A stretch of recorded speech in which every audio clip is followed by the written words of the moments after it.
Good afternoon. So we are fast approaching exam season and I can already see a lot of tired faces here in front of me.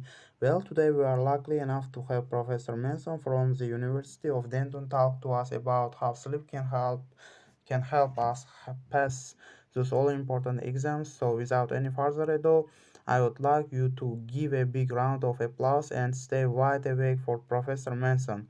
Good afternoon. Looking around this room now takes me back to when I was your age and life seemed to be a never ending chain of exams and assignments.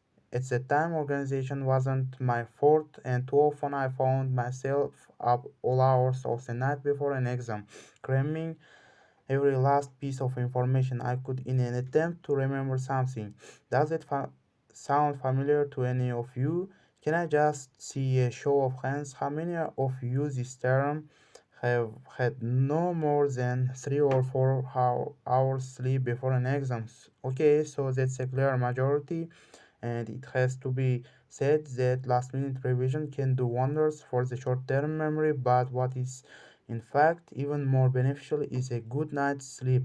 So I would like to explain to you now, especially you all night crammers, the link between sleep and memory and how a good night's sleep can improve your exam results. Now, could everyone take a minute to work out? On average, how many hours sleep they get every night? Can I see a show of hands for more than 10 hours? Okay, none of you. How about between 8 and 10 hours? A handful of you. Okay, so what about between 6 and 8 hours?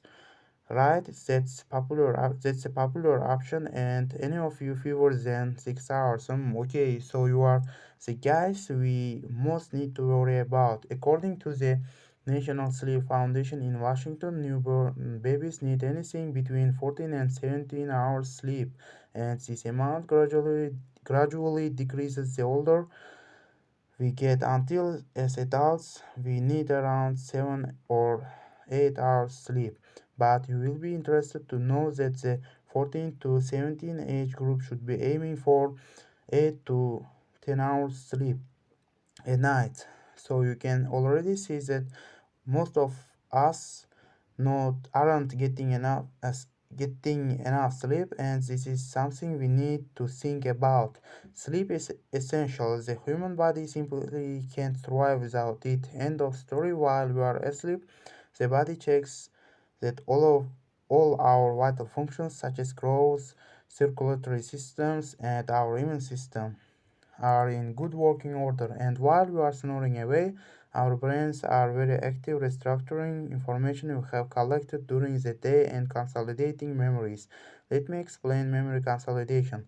Memory consolidation is what happens when information is moved from our short term memory to our long term memory with the help of a major part of the brain called the hippocampus.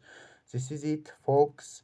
This is a big moment when all of those facts and figures that you have crammed into your short-term memory are processed and consolidated in your long-term memory. However, as you are probably aware, we don't always remember anything. One reason we remember certain things better than others relates to the environment and conditions we were in when we originally made the memories. What experts have discovered is the most emotions that are activated when we make a memory, the more likely we are to consolidate that memory. So, for example, the more interesting or fun you find a biology lesson, the more chance there is of you remembering information from it.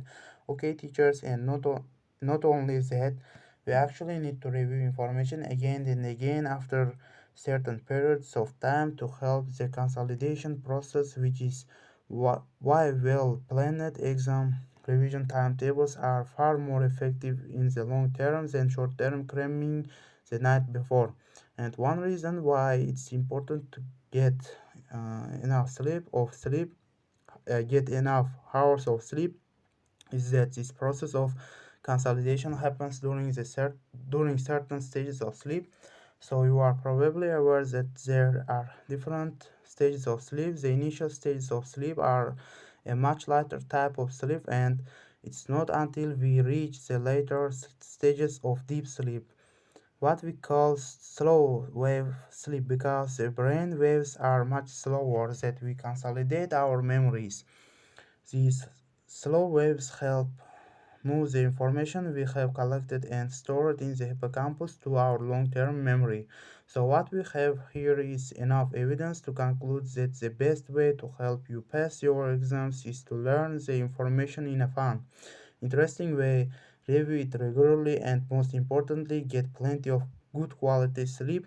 And before you all drift off into a peaceful slumber, I would like you to ask any questions you might have. Thank you, Professor. Okay, any questions?